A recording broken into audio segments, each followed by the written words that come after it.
Yun, una, nagpapasalamat ako sa mga sumubaybay sa ginawa kong unang video na shinare ko. Hindi ko alam na ganun pala sila nagkarami na, no? Kaya nakakatuwa kasi yung iba talagang binabati pa ako sa kalsada, nakasalubong ako, gulat ako. Hindi ko akalain na pati pala sila nakapanood ng video ko.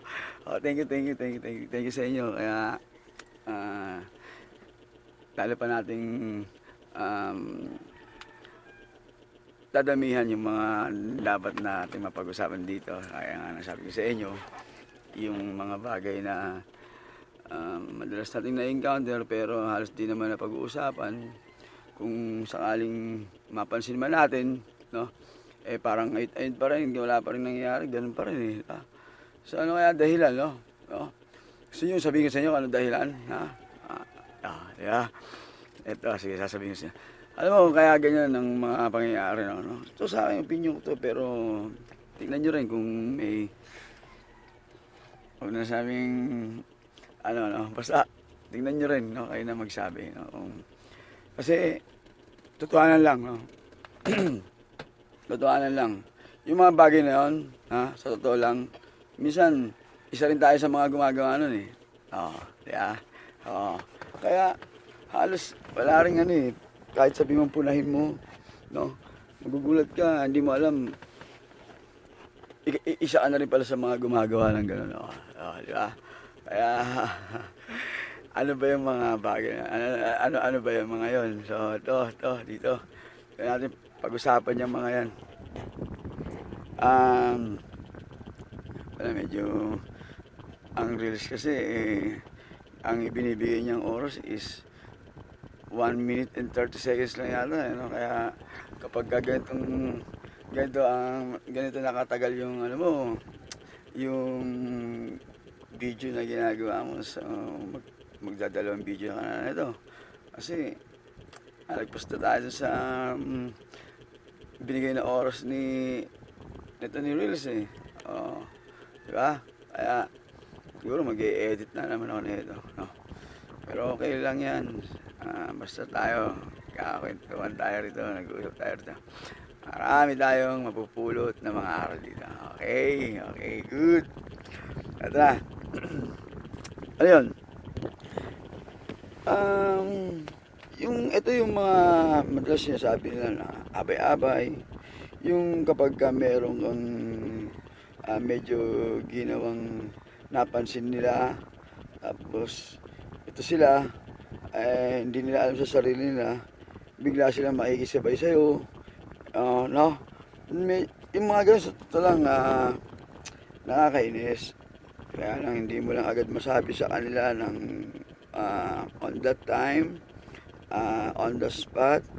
Kasi nga ay maaaring nakakasira na nga sila sa pila natin. Iba't iba tayo ng diskarte, kung ano man yung mga So, dahil sa mga abay-abay na ganyan, no?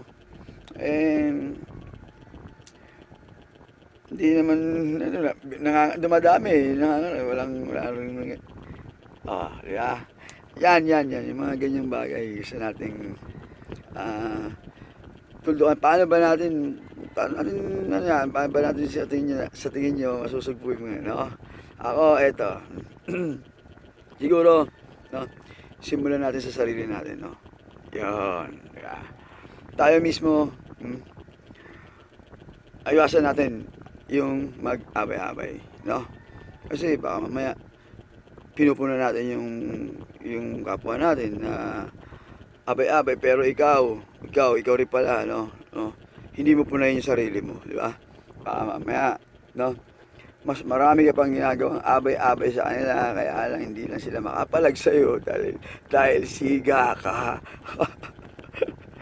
joke lang. Hindi, totoo lang, di ba? Simulan natin sa sarili natin, no? Sabi nga dito, assess yourself, no? Huwag tayo yung mga abay-abay na kapag merong dyan, magpapapansin din tayo, sasabi. Iwasan natin yung gano'n sa sarili natin, no? Para hindi tayo gayahin ng mga iba na baka mamaya yun yung nakikita rin kasi nila sa atin. So, no? Ano ba mga pamamaraan para na maiwasan natin, lalo na sa mga delikadong lugar, delikadong pagkakataon, no? Na hindi familiar sa atin. Minsan, tayo sa akala natin, ah, okay pa rin yung ganong style, pero di natin alam, no? O nawala sa isipan natin. Maaring iba baka nagiinom pa kasi nga namasyal sa mga kaibigan nila or isinama sila ng kaibigan nila dun naman sa kakilala ng kaibigan nila. So, sa mga ganun lugar, guys, sigurado ako, wala tayong mga kakilala ron, di ba? So, kung magiging abay-abay tayo ron, hindi natin kabisado yung ugali ng mga tao ron, di ba? So, paano kung isa sa mga nako, matindi pala tira nun dun at, no, tayo, banat lang tayo ng banat, no? Hindi natin alam, eh.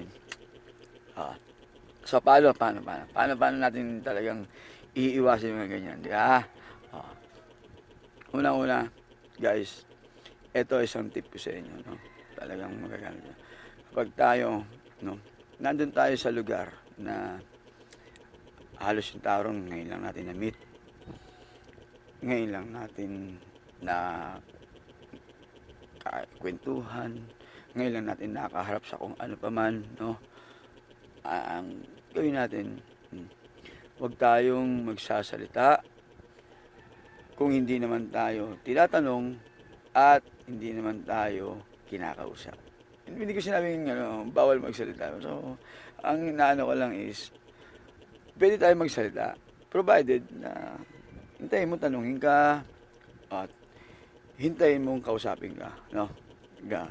So, wag magmumula sa iyo yung pagmumula ng topic kasi ikaw sa sarili mo, tanungin mo yung sarili mo. Bakit ka? Di ba? Ano ang dating mo pagka ganun ka sa harapan ng marami ng mga taong hindi mo naman kakilala na nasa paligid mo ng mga time na yun, no? At magiging pastor. Sabi ko sa inyo, marami na akong kaibigan, kakilala, no, na nakarating sa akin yung mga reklamo. Kinabisitan sila noong taong pinasyalan ng kaibigan nila kasi sinama sila at nagpa-star. Nung malasing na, no, wala na sa sarili niya, ayun, di ba? Kasi ugali na nila, di ba?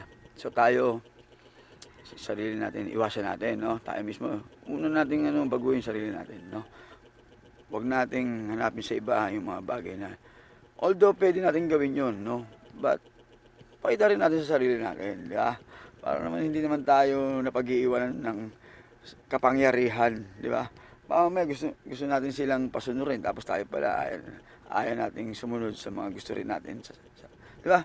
Kasi, pabor sa gusto natin, pabor sa sarili natin, yung ginagawa natin kahit labag na, no? Sa mga nauna nating sinabi. Medyo, ayaw ko kung naguluhan kayo, basta ako, tama yung sinabi ko para sa akin, ha? Tama yung sinabi ko. Hindi ko lang alam kung nasundan nyo yun. Okay, no? So, guys, natatandaan natin, no? Huwag tayong masalita, maboka, sa harap ng mga taong ngayon lang natin nakita, ngayon lang natin nakilala, ngayon lang natin nakaharap. Nakakaya rin sa taong o sa kaibigan natin na nagsama sa atin doon, no? Hindi tayo pandayo, di ba? Pag gano'n, di ba? Ayun yung sinasabi, hindi pandayo yung behavior mo, kasi may laglag ka, di ba? So, ito yung ito yung, pwede ka naman magsalita, pwede. Bakit hindi, no? Kaya lang, tinanong ka. Kung sasagot ka naman, ganito naman ang diskarte. Kung sasagot ka, magsasalita ka na, no? Piliin mong mga sasalitain, mga sasabihin mo yung pinakamaigsi lang, pero halos nasabi mo na ang gusto mong sabihin, na ipaliwanag mo na, yun talagang gusto mo lang iparating. Ganun. Sabi nga sa English, precisely, sorry, concisely and precisely. Yan. No? Maigsi lang, pero sigurado. No? Tiyak na maaabot nila kayo. No? Yan. So, abangan ninyo yung susunod na pag-uusapan natin. No? Siguradong dito, huwag nyo lang kakalimutan tong mga to. Yan. Siguradong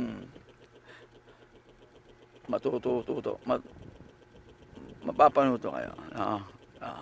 Matututo tayong humarap sa mundo at may tuturo natin sa mga mahal natin sa buhay, sa mga anak natin, sa mga kaibigan natin, mga malalapit sa atin, sa pamilya natin.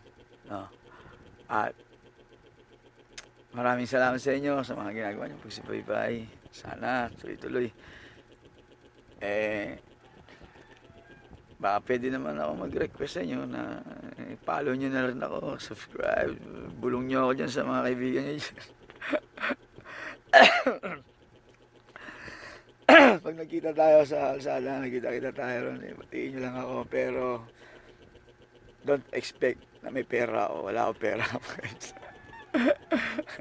At malilibre ko kayo. Sana ako ilibre nyo dyan, at close naman tayo. Feeling close lang ako. So, yan. Okay ba guys?